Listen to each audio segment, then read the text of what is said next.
huling-huli sa CCTV ang pinaggagawa nila. At talagang hello po, magandang araw mga amigo. Good morning, good morning, good morning po sa inyong lahat mga kababayan ko. For today's video, nandito po tayo sa may pinapagawang bahay nila Ate Janet. At alam niyo po ngayong araw po meron po akong chismis. Meron pong meron po rito ngayong araw po mga amigo, meron pong napauwi po mga amigo at napasugod po mga amigo. Meron pong napasugod po dito sa bahay nila Ate Janet. Opo, sumusugod po siya mga amigo. Grabe. So alam niyo po ba kung sino? Mamanmanan ko po siya. Tingnan po natin. Kasi nung isang araw daw po mga amigo ay umuwi yung asawa ni Ate Janet. Yes po, umuwi asawa ni Janet. Ngayon din naman niya alam yung sasakyan na to. Check ko kung ano yung pinaggagawa rito. Kasi pero kanina pa ako nakikita nagtatrabaho. So hindi ko naman siya hiniling na magtrabaho. Pero titingnan natin kung totoo bang nagtatrabaho to. Hindi ko pakikita yung hindi ako magpapakita. Andito lang ako. I-check natin sa kung mga ilang oras po dahil nandito ko ano yung ginagawa. Opo. Napasugod. Magmamanman. Magnanakaw. Ayan po mga amigo. Ito na po ang asawa ni Ate Janet. Opo mga amigo. Umuwi na po kasi marami. Ang story ng buhay nila, Diyos mio, Marimar. Diyos mio. Napakasalimuot. Mas matindi pa sa mga ibang istorya. Mas Mariosip. Abay, basta ayoko naman na manggaling sa akin. Di ba alam niyo yung story ng buhay ni Ate Janet? Pero ito mas matindi sa asawa niya, sa mga kapitbahay niya. Grabe, hindi ko lang kung si si Maring Jessica, grabe, di ba dating sinasaktan siya. Pero ito pa mga amigo, ayan, magmamanman po tayo. Oo. At titingnan natin kung lalabas ang tunay na ugali. Lumabas na ang tunay na ugali ng asawa ni Janet. Ayan po. Parang masama ang Ayan po mga amigo. Nandito lang tayo, titingnan natin kung ano yung pinagagawa. Kaso nga lang, paano ko makikita? Tingnan natin mabuti. Kailangan i-ayos natin mabuti kung ano yung pinagagawa. Ayan mga amigo. So paano ko ba ayusin ito? Kailangan i-asog natin yung camera para at least meron tayong idea. Para at least alam nila. Ayan. Ayoko kasing ayoko muna magpakita. Naiya ako Tingnan natin kung ano yung pinagagagawa ng ang asawa niya. Si Edwin. Ayan. Yan po, gumagawa po sila ngayon, nagtatrabaho.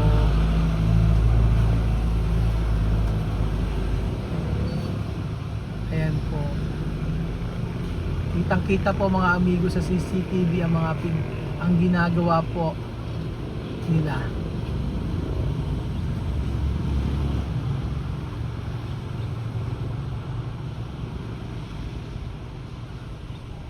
So ayan si Jordan naglilinis po. Nasa dulo.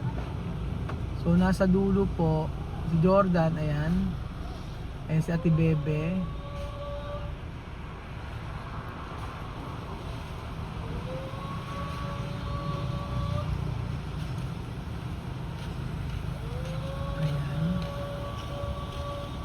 Ayan yung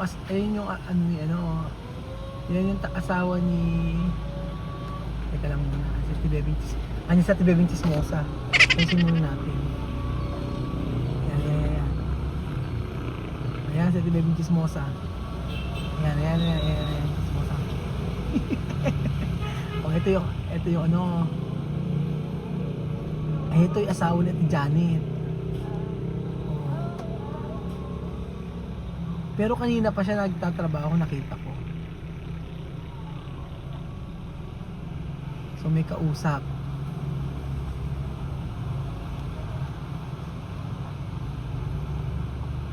Yan pala ang asawa ni Ate Janet. Kamukha ni Jordan eh. Matangkad pala. So ito po si Kuya Raul nagmamanman. Minamanman na ng asawa ni Ate Janet. Yan.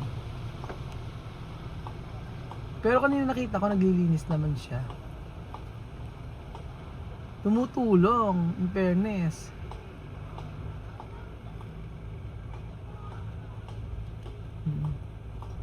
Titingnan natin yung kanyang ginagawa rito.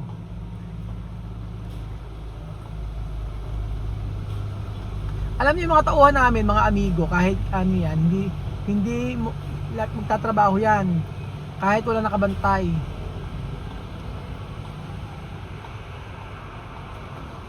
Kahit walang nakabantay dyan, magtatrabaho. Lalo si Justin, Diyos ko po, yung bata na yan. Si Justin po yung nagpapala, mga amigo. Alam nyo, meron akong pasurpresa sa mga yan pagka natapos yung bahay na pinapagawa natin.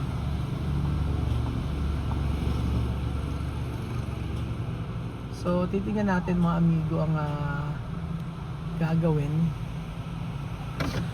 Ayan, naayos ko yung camera. Ang sabing ganun kasi ay nga, andyan yung asawa ni Ate Janet. Yung isang araw pa umuwi. Oo. Ngayon, ang sabing ganun, isang araw pa umuwi yan, sabing ganun ni Ate Janet, ay nandun nga daw, tinatanong ko kung nasaan. Tumutulong nga daw sa gawain dito. So, syempre, nahiya naman akong lapitan sa mga ibang araw na lang.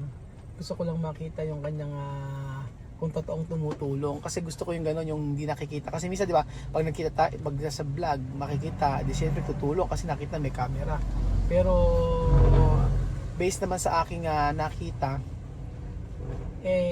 siya ay nagtatrabaho naman. Kanina pa siya nagtatrabaho. Kausap ko lang kanina, kausap lang ako sa telepono kanina. So makikita kasi natin yung totoong ugali ng isang tao without camera. O yun ang katotohanan. Kasi pag may nakita mong camera, may naka-video ganyan. Siyempre, iba yung minsan, di ba? Maganda yung alam mo talaga. Kasi nagbe-base kasi tayo sa totoong ugali ng isang tao kung bakit natin sila tinutulungan, di ba?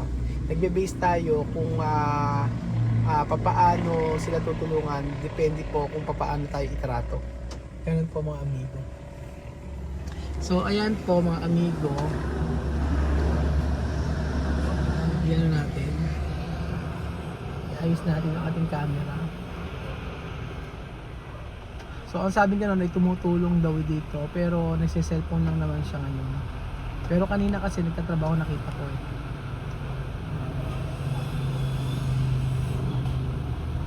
Yan po ang asawa ni Ate Janet.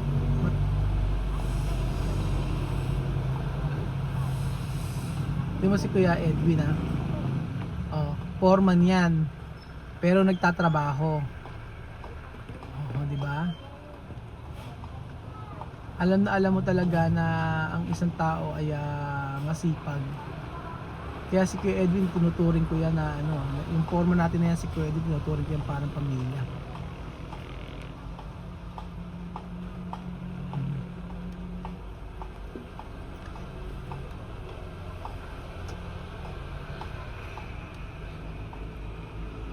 Pagka madaling utusan si Kuya Edwin, tsaka makikita mo talaga yung ugali ng isang tao pag di na nakatingin.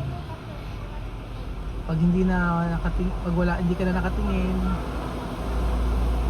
ewan ko sino kausap.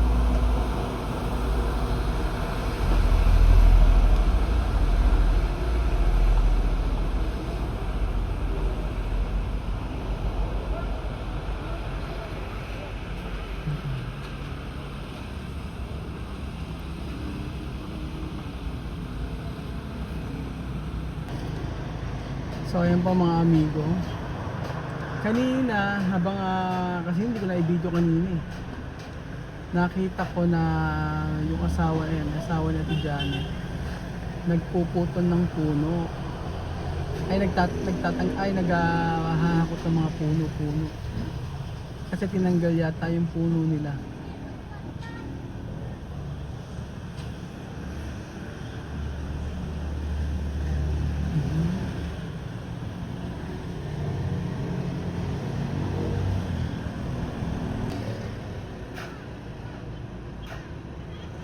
Mainam yung ganito. Makikita mo talaga na kahit hindi niya bahay, tumutulong siya.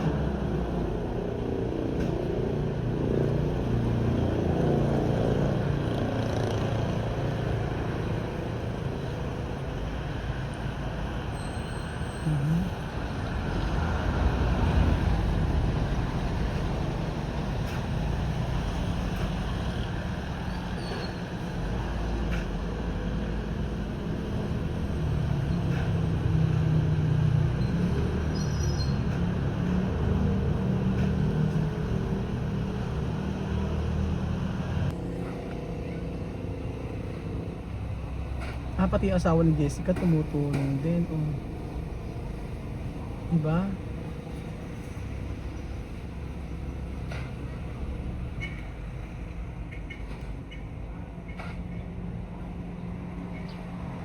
Ano ang sinasabi ko? Diba? Kahit hindi mo nakikita, alam mo talaga. Kahit hindi ka nila nakikita, alam na tumutulong ka. Alam na tumutulong.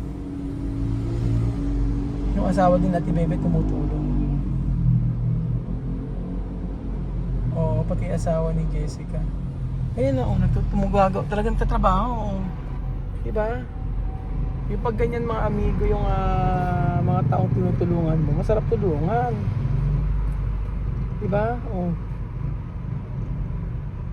Isipin mo, actually wala silang bayad dyan. Wala silang bayad. Hindi ko po sila mga amigo inaano dyan.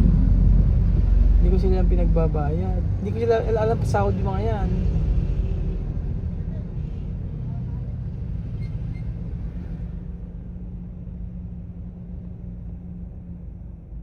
Diba? Pagka ganito kasi talagang deserve na tulungan. Yun yung mga amigo Diba?